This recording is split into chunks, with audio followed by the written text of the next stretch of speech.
પરમ પદને પામવું હોય, અખંડ ઘરને પામી જવું હોય ને તો મનુષ્યના દેહને મનુષ્યના રૂપમાં જવું પડે, મનુષ્યમાં આવવું પડે અને પછી ભક્તિ થાય. ત્યાં સુધી ભક્તિનો અધિકાર મળતો નથી. તો આપણને મળ્યું છે તે શું લેવા ખોવાનું. એક જણો ગંગા કિનારે છે ને, ગંગાજીમાં સ્નાન કરવા માટે જતા, ત્યારે આવા કોઈ ભાઈ મારા હશે મહેશભાઈ જેવા કે મારા મહારાજ શ્રી જેવા કોઈ પુરુષ પૂછ્યું કે ભાઈ ક્યાં જાઓ છો? તો કે ગંગામાં સ્નાન કરવા માટે. તો કે ગંગામાં સ્નાન શા માટે કરવાનું? આપણે બધા ઘણા જાય છે, જાય ને. અમે હજી ગીનાયા હમણાં થોડાક જ દાડા થયા છે ગંગાજી. પણ કહેવાય છે કે ગંગામાં નાવાથી તમારા રોગ નીકળી જાય એવું કહેવાય ના નહીં. પણ કેટલા ધોવાય ખબર? જાણે અજાણે થયેલા હોય ને એટલા જ ધોવાય. પછી જાણે જાણે આપણે હોઠ દબાઈ દબાઈ કરેલા હોય, જાણે અજાણે ભૂલથી જે થયેલા પાપ એ ગંગાજીમાં ધોવાઈ જાય. અને એક દાડે ગંગાજીને એક કોઈ મહાપુરુષે પૂછ્યું હશે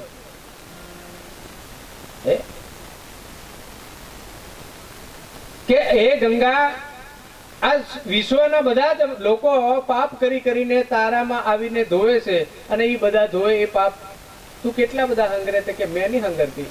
તે કે મેં દરિયાને આપી દઉં.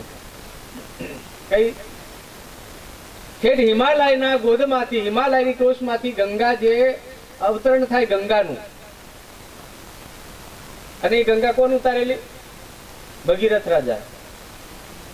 ભગીરથ રાજાએ એવી ભક્તિ કરી અને ગંગાને એમને ભાવ જાગ્યો કે આ સૃષ્ટિમાં પાપ બહુ વધી ગયો છે, પાપ ધોવા માટે ગંગાનું અવતરણ કર્યું સાહેબ. ત્યારે ગંગા અવતરવા માટે તૈયાર થઈ, પણ ઝીલવા વાળો કોઈ તૈયાર નથી. ગંગા હમણાંથી ઉતરવા તૈયાર છે, પણ ઝેલવા વાળા હજી તૈયાર હોવા જોઈએ ને. અને એ ઝેલવા વાળો કેવો હોવો જોઈએ? બોલીને બદલાવો નહીં જોઈએ એવો હોવો જોઈએ, વચનિક પુરુષ હોવો જોઈએ. એમ જેવો તેવો ચાલતો અભી બોલા ને અભી ફોક કરે તો એ મહારાજ જરી પાવર માં આવી ગયેલો, બોલાઈ ગયેલો એમ કરીને ભૂલ પડે. ત્યારે ગંગાએ કીધું કે મારે ઉતરવું છે, પણ કઈ જગ્યા પર? ત્યારે ભગવાન શંકરે કીધું કે વાંધો નહીં, ચિંતા નહીં કરો, ઉતરો, ડાયરેક્ટ નહીં. અમને આ મહારાજોને ઘણા ઠેકાણે કે મહારાજોને લાવે તે હેલે પેલે હું કા ઉતારો કરાડા, ડાયરેક્ટ લઈ આવતા હોય તે એમ. તે દાડની ગંગા સુધી ડાયરેક્ટ નહીં ઉતરી, ભગવાન શંકરની જટા ઉપર ઉતરી, પછી નીચે ધીમેરીને ઉતારી. અમારે જ એટલે તેને ઉતારો કરવો પડે કદી ઘેર, બાકી ડાયરેક્ટ લઈ આવે તો ચાલે, પણ એ ત્યારનું ચાલે છે. ગંગાજીનું અવતરણ કર્યું ભગવાન શંકરની જટા ઉપર, એટલે જટાવાળા કહેવાય. જટાવાળા શંકર, જટાવાળા. જટા એટલે તમે હાથ જોતા હશે ને, તમે બધાને કેવું હાથ જોતા હશે ને તમે બધા? જટા એટલે આ એવું કહેવાય. જટા એટલે સાહેબ જેને ગંગાને નીચે ગીરવા નહીં દે, પડવા નહીં દીધી, એને કહેવાય કે એ જટાળા હતા. ટીપુ નીચે નહીં પડવા દીધું. આજે એવા સુધી ઘણા બધા જટાળા બેઠા છે. એક એક શબ્દ ગુરુ મહારાજનો, તમારા જ્ઞાન રૂપી શબ્દ તમારામાં ઉતારી લે, નીચે પડવા નહીં દીધું સાટો, એને જટાળા કહેવાય. એ બધા શિવ બને. પછી શું બને? એ બધા જીવમાંથી શિવ બની જાય. પછી ભગીરથ રાજાએ કીધું કે પ્રભુ તમારી જટામાં ગંગાને તમે ઝીલ્યા છે, પણ હવે જગતના કલ્યાણ માટે પાછી નીચે ઉતરવા દો થોડી થોડી, એટલે આખી ધરતીનું બધું પાણી સુકાઈ જાય, પણ ગંગા કોઈ દાડ વહેતી બંધ થતી. તમે સાંભળેલું? એનો પ્રવાહ કાયમ માટે, ગંગાના નીર જેવો કાયમ માટે પ્રવાહ ચાલતો જ રહે. અને એ ગંગાનો પ્રવાહ તમારે કાયમ અખંડ રાખવો હોય ને તો કાયમ માટે સત્સંગ કરવો પડશે. શું કરવું પડે? સત્સંગ કરવો પડે. પછી ભક્તિનો, આનંદનો, જ્ઞાનનો પ્રવાહ ધીરે ધીરે ધીરે વહેતો થાય. પણ પહેલા તો ભગીરથ બનવું પડે. આપણે આજે મહારાજે ભગીરથ કાર્ય કર્યું. શું કર્યું? ભગીરથ કાર્ય જેને કર્યું એને ભગીરથ રાજા કહેવાય. એ ભગીરથ રાજા. તમારે કરવું હોય તમારે થાય. અને આજે હું ઉતારી જ્ઞાન ગંગા ઉતારી. ભગીરથ રાજા ભગીરથ કાર્ય કર્યું, મહારાજ શ્રીએ ભગીરથ કાર્ય કર્યું માતાજીના નામે. એમાં માતાજી તો સામેલ છે જ પાછા. એમાં માતાજી જુદા થાય એવું નહીં, પણ આપણે જાણીને જુદા પાડે. કેમ કે આ અંગ છે ને, આપણે આરતી ઉતારીએ તો ઘણી વખત બહેનોને જમણી બાજુ રાખીએ, ભાઈઓને ડાબી બાજુ. કેમ? આ અંગ છે ને, એ અંગના બે ભાગ છે. આપણે જોડું જોવે છે, જોડું નહીં. આની અંદર બે ભાગ છે. જમણી બાજુનો ભાગ એ પાર્વતીનો છે, અને ડાબુ અંગ છે ને એ શિવનું છે, એટલે શિવ શક્તિ બોલાય. આની અંદર છે ને બે, આ નાસિકા એક સ્ત્રીની છે ને એક આ બાજુની છે ને એ પુરુષની ઈંગલા ને પિંગલા અડધી અડધી જોઈન્ટમાં છે, પણ એ હજુ આપણને ખબર પડતી. અને સ્ત્રીમાં પણ અડધો અડધો ભાગ છે, એમાંય અડધો હિસ્સો છે. શિવ અને શક્તિ. શક્તિ નહીં હોય તો શિવ એકલો શું કરે? મને કોણ તમ આપણા ઘરમાં આપણે એકલા ધોઈને શક્તિ નહીં હોય તે અઠવાડિયું પરોણી જતી રહે પછી ખબર પડે રોટલા જાતે બનાવવાના થાય તે. પછી આ બેનો હતી મેણા મારે ઘણો ટાળ્યો તે કૂદી કૂદીને લગાવ રપટી ના આવતો. હા રાંધીને ખાતો હતો કે નહીં તે હું રાંધીને ખાઈ આવડ્યા વગર રોટલો નાખવા જાય ઘૂસવું જ પડે પેલે હેડે જાય ઠીકરાને પછી એવા દોઢ બાપીને ધમકાવે અઠવાડિયે. પછી અમે દવાખાનાની ગોળી લેવી પડે દોઢ ખાધેલો હોય એટલે, કેમ કે પાકે પાકે ધમકાઈ લે આવ્યો. શું કરે? ભૂખ કોઈની વાલી હોય. આપણા વડીલોની કહેવત છે, ભૂખ ની જાણે ભાખરું, નિંદર ની જાણે. નિંદર ની હોય ને તો એક ખાટલો છે ને આપણને ઓછો પડે, એક ખાટલો. પણ કદીકથી કશુંક આવો પ્રસંગ હોય ને જી નાવલા હોય ને બે ત્રણ જણા ઘૂસડો વળીને સૂતા હોય ને તો પોંચમાં સુઈ જાય ત્યાં નથી નિંદર આવી જાય, કારણ કે નિંદર જ છે એટલે આવી જ જાય. પરાળમાં નિંદર આવી જાય એટલે આપણને નહીં. આ તો હમણાં ખાટલા બધે હોય, બાકી 4-5 મહેમાન આવી જાય શું કરે? ખાટલા ઓછા હતા આપણે સમાજમાં પહેલા. તમને આવો અનુભવ તો હશે ને બધા. ખાટલા ઓછા હોય ત્યારે પેલે કોઠે જવાનું, મહેમાન ફૂઈ આવેલી હોય, કોઈ બધા મામા ફૂયાના ભેગા થયેલા હોય ત્યારે શું કરવાનું? ખાટલા નહીં હોય એટલે પરાળ લાવવાનું, કોઠામાં તો બાંધી લાવવાનું મોટલો પેલો આમ ધોતી કરી અને તે ખકેર દેવાનું અને ગોદડા પાથર દેવાનું, પછી ફૂઈ જવાનું. એ આપણા પહેલાના પલંગ હો ને, જૂના પલંગ એ કહેવાય. હમણાં ખકડે તો તમને આખી રાત નીંદર નહીં આવે, જેમ સવળે એમ ખરોડ વાગ્યા કરે તે હું હોય એવા ખાટલા હતા આપણે. ગંગાજીએ દરિયામાં કીધું ને દરિયાને પૂછ્યું કે દરિયાદેવ આટલું બધું આ જગતનું પાપ આવે તો તમે શું કરો? કે મેં પાછો આકાશને આપી દઉં. કોને આપી દઉં? વાદળને. આકાશને વાદળમાં ફેરશે. આકાશ એટલે એ નિરાળું છે, વાદળ એટલે ગોટો, જેને ધુમાડો કહીએ આપણે. વાદળને આપી દઉં. વાદળને પૂછ્યું તમે આ બધું પાપ શું કરો? તો કે કઈ નહીં, મેં હિમાલયને આપી દઉં. વરસાદ થી પાછું બધું પડે એટલે પાછું આમ ફરીને જાય ને આમ રીને પાછું તઈનું તઈ દાવે. પણ મહાપુરુષોએ પછી એને ઈશારો કર્યો કે એમાંથી મુક્ત થવું હોય તો કે કોઈ સંતના ચરણે જઈને એ પાપને ધોઈ નાખજો, એટલે એ પાપ ફરી પાછું આવતું નથી. તનથી આપણે કદાચ ભૂલો કરેલી હોય, મેલ હોય ને એ કદાચ એ ગંગામાં ધોવાઈ જાય, પાણીમાં ધોવાઈ જાય, પણ મનના કરેલા હોય મનના કઈ ધોવા જવાનું? એનો કોઈ પાયો, પાવડર, સાબુ કશું ને. એના માટે છે ને એક જ વસ્તુ છે, કદાચ તમને મળી જાય તો. હા, પણ એ એકલી ફરે તેની પાછી હો. આ ત્રિવેણી સંગમ બને તો આપણે કેવું થાય? આંગળીના ટેરવા ઉપર માળા હોય અને મન અનેક પ્રકારના શાળા કરતું હોય. આપણી બેનો માળા કરવા બેહે તે સવારને એક ઠેકાણે એવું બન્યું હતું. પેલો ભાઈ છે ને, આપણે પેલા વધારે રાબડી રાંધતા હતા હો, હમણાં રોટલા માયા. પેલા રાબડી વધારે ખાતા. રાબડી એવું તો તમે જાણો ને. હા એમ.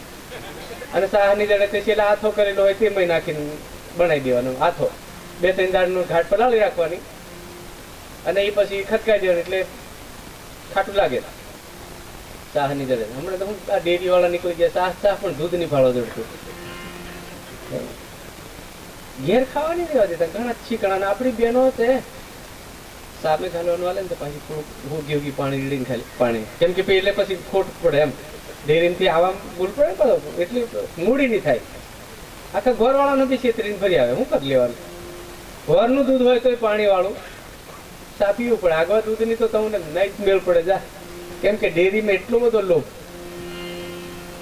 શાહની તો વાત જ નહીં થાય. એટલે આજે ઘેર બનાવેલી અને પેલા ભાઈને દીવો કરવાનું થયું અને છોકરાઓને ઘેર ખાવાનો ભાવ થયો. છોકરાઓ એટલે ખાય જ ને. પેલા અગરબત્તી કરીને એમ ફેરવે, ટણું વગાડે ને પાછા ફેરવે. અને છોકરા પહેલી હમણે ઘેર ખાવા હોય તો કદાચ કોપ કે પછી બીજું કશું રાખતા હશે. પહેલી આપણે તુમડી આવતી હતી. તુમડી જ આવે. આપણી માળીએ હોય. આપણામાં સ્ટીલની કેવી કોઈ બહુ વસ્તુની ધાતુના થાળા આવતા હતા અને પેલા કાહા એટલું જ. એની સિવાય બીજું બહુ હોય નહીં. વાસણ ઘોડા ઘોડાની વાત જ નહીં કરવાની. માળી એ જ આપણું પણિયારું. ઘોડો કેવો ઘોડો? કશું નહીં.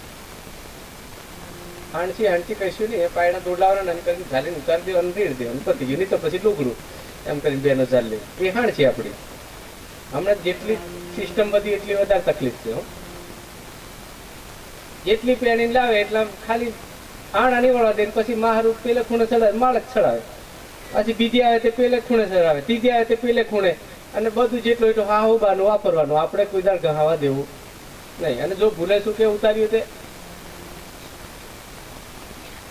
કલિયુગની માતાનું સ્વરૂપ ધારણ કરે. કાળિકામાં પણ વાળોથી છોડી પડે. મહારાજને પૂછ્યા વગર ઉતારલું કોઈ. પછી હાહોની કે માળી હાડી કશી નહીં. તેડી તને હતી નહીં સમજ પડતી કે આ ભાષા તરત જ બદલાઈ જાય. એક ફણસી સમસી કાઢ લાયા હોય ને તો ભાષા ફરી જાય. સાહેબ જીવનમાં છે ને, હું તમને કહું, ઘરમાં તમારે મંદિર બનાવવું હોય ને તો પહેલા બે મુદ્દા. સાસુ બા હોય ને એ વહુને દીકરી સમાન માનવાનું, અને જે પૈણીને દીકરી આવતી હોય એ સાસુ માને પોતાની માં સમાન માનો ને, તમારા ઘરમાં ઝઘડો નહીં આવે. જા ગેરંટી હાથે કહું. પણ એ લાવે તે કેહલીક ચાલે, કેહલીક ભરે, કેહલીક બહારે. ઓહો, એ તો જોઈ યાદ કરે. પેલી હાહોને જોયા કરે ને હાહો વહુને જોયે. આમનું આમ આખી જિંદગી આંગેથી જાય. પછી તોયથી મેળ આવે. કેરું નહીં તાર હાહો માંદી હોતી લી એમ નહીં. હમ તો 107 વર્ષની નહીં બોલતેલી, પણ એ ડોસી મટી ગઈ કેમ નહીં ગઈ. હા, તારી ભલી થાય. આ આપણું કઈ સુધરે એમ કહું. આ બધા દીવાનું ઘી કઈ જાય. અગરબત્તીનો બધો ખર્ચો માથે નહીં પડે ભાઈ. અને નીતિ જ નહીં પડે ને તો મેં અમથા કંકુના બધા ઘી બગાડવાનો કોઈ મતલબ.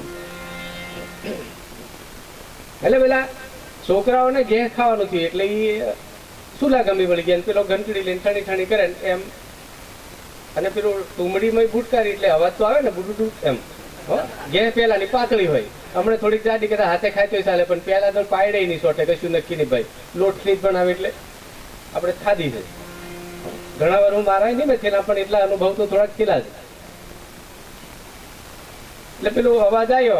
આપણા ઘર પેલા કેવા, આ બાજુ કુકડા નાખવાના, આ બાજુ બોકડા બાંધવાના, બધું કમ. આ પાસે સૂલો અને આ પાસે સુઈ જવાના. આપણા બે ખાટલા એટલે બધું ભેગું. 2-3 પાટડીનું ઘરે એમાં બધું ઢુકડું ઢુકડું હોય.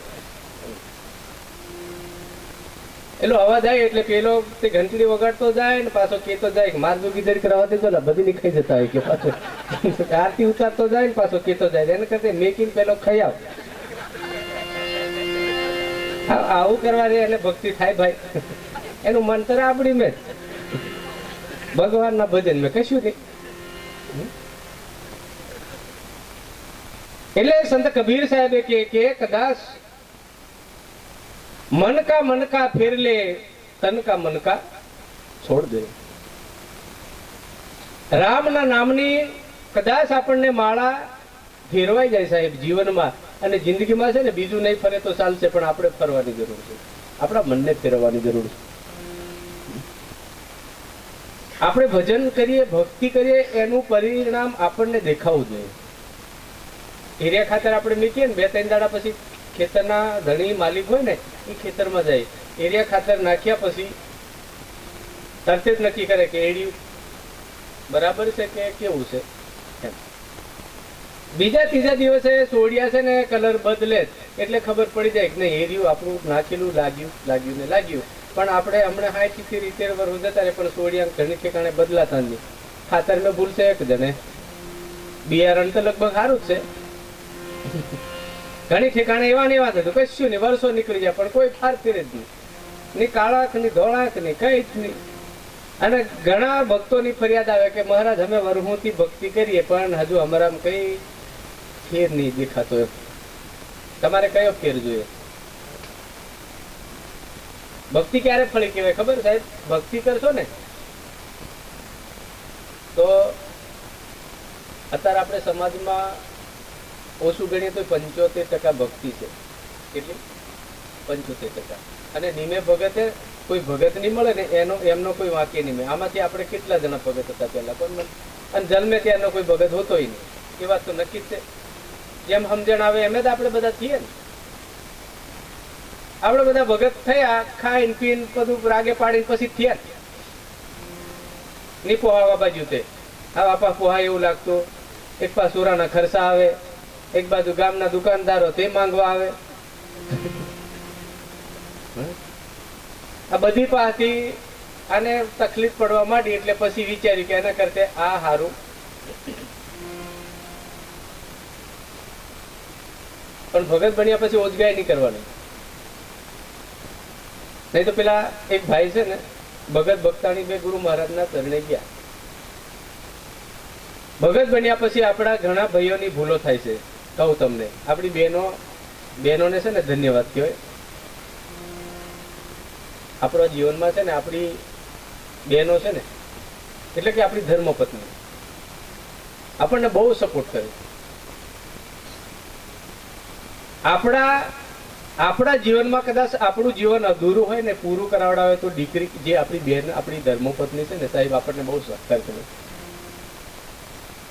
અને ધર્મપત્ની જો તમને સમૃદ્ધ મળે ને સાહેબ, તોરલ જેવી મળી જાય તો જેસલ જેવાને એક જેસલ કેવો પુરુષ એને પીર બનાવી દીધો, પલમાં પીર બનાવી દીધો.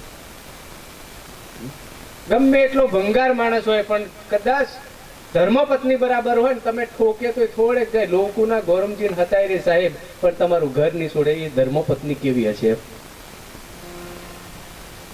સોરાનું વિચારે, તમારું વિચારે, ભલે ગમે એલો પી લે તે મને જરી અકળાઈ પડે,